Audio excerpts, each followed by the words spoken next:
Kabrigada, mahigpit pong imomonitor ng mga pulis, barangay officials at iba pang otoridad ang designated basaan zone sa San Juan para sa Wata Wata Festival sa June 24. Sa panayam ng Brigada News FM Manila kay San Juan Mayor Francis Zamora, sinabi nitong tututukan ng mga otoridad ang pagpapatupad ng mga patakaran para matiyak na ligtas, maayos at payapa ang kapistahan.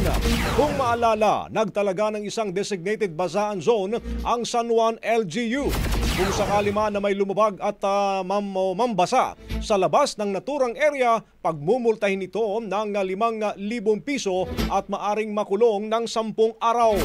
Dagdag pa ng alkalde, tututukan din ng mga pulis ang mga lugar na dating hotspots ng kaguluhan gaya ng Aurora Boulevard, Domingo at Blumentritt. Magtatalaga ho tayo ng napakaraming pulis all over the city. Lalong-lalo na yung mga usual hotspots po natin, yung Aurora Boulevard, yung Domingo, Blumentritt. Yan kasi kadalasan dyan talaga yung titipon yung mga tao dati. No? But again, dahil wala na ng basaan sa mga lugar na yan, ay naasahan ko na magiging payapa, tahimik at tigtas po. Kapistahan natin ngayong taon hanggat po sa mga darating pang taon at dekada.